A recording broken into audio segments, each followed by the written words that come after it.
আজ যদি সত্যি আপনারা জিতে থাকতেন তাহলে মানুষের মধ্যে আনন্দ কেন নেই? মানুষের মধ্যে স্বতঃস্ফূর্ততা কেন নেই? কেন বাংলা আজকে লুম্পেনদের হাতে ছেড়ে দিয়েছেন, যারা মাথায় ফেট্টি পরে আর মোটর বাইক নিয়ে লুট করছে মানুষের ঘর, পার্টি অফিস লুট করছে, বাড়ি লুট করছে, মা বোনদের আত্মসম্মান লুট করছে। মহিলা ধর্ষিত হবার পরেও ভগবানপুরে মুখ খুলে বলতে পারিনি, মন খুলে, যে আমি ধর্ষিত হয়েছি। কারণ সেখানে বিজেপি কাকে নামিয়েছে? রাষ্ট্রীয় সন্ত্রাসের নামে যে ফৌজ, যারা মানুষকে, ফৌজ মানে প্রশাসন, রাজ্য প্রশাসন, যারা মানুষকে নিরাপত্তা দেবেন, আজকে রক্ষক হয়ে গেছে ভক্ষক। আমিও এতদিন প্রশাসন চালিয়ে এসেছি, আমি কোনোদিন প্রশাসনে যারা পুলিশের উর্দি পরে অনেক কাজ করে তাদের প্রতি আমার শ্রদ্ধা আছে।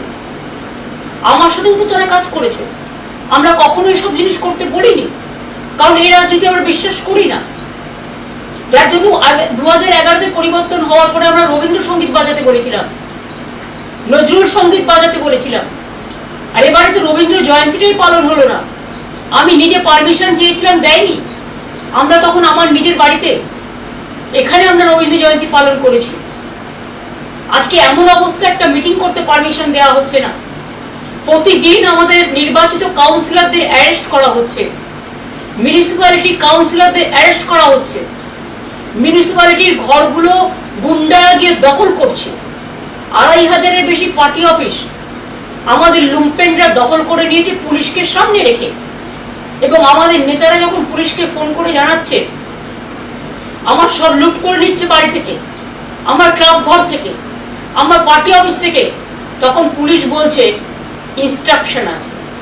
মানে যিনি এখন লুট করে, ভোট লুট করে রাজ শাসনে বসেছেন, তার তো চেয়ারে বসারই কথা নয়। তিনি কি করে বুঝবেন মানুষের দুঃখ দরদ? তৃণমূল কংগ্রেস দেখলে কয়েকটা লুম্পেন চোর চোর বলে বলে বেড়াচ্ছে। কারা এরা?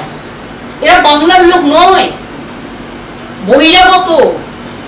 তারা বাংলার সংস্কৃতি জানে না, তাই ক্ষমতায় এসেই বুলডোজার চালিয়ে মানুষের বাড়ি ভেঙে দিচ্ছে, হকারদের জীবন জীবিকা কেড়ে নিচ্ছে। গরিব অসহায় মানুষ আজকে না খেতে পেয়ে রাস্তায় ভিক্ষে করে বেড়াচ্ছে। এমনকি কর্পোরেশনের নামে মেয়র জানে না, মিউনিসিপ্যালিটির চেয়ারম্যান জানে না, অফিসাররা ইনস্ট্রাকশন দিচ্ছে, তাকে ডিফেন্ড করার সুযোগ দিচ্ছেন না। যদি কেউ বেআইনি হয় তাকে জানানো উচিত যে আপনি হিয়ারিং এ আসুন, কোনটা ডিভিয়েশন হয়েছে আমাদের জানান।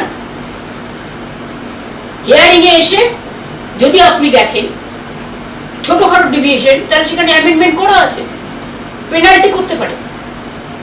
কিন্তু সেটা না করে আপনারা কি করছেন? গায়ের জোরে মানুষ কত কষ্ট করে একটা ঘর তৈরি করে, একটা আশ্রয় তৈরি করে, সব ধর্মের ক্ষেত্রেই করছে। শুধু তিনজলা তপসিয়া নয়, হাওড়া শিয়ালদা থেকে শুরু করে, বিধাননগর বনগাঁ থেকে শুরু করে, বর্ধমান আসানসোল থেকে শুরু করে, দুর্গাপুর কলকাতা থেকে শুরু করে, সব ভাবছেন ভেঙে উড়িয়ে দেবেন।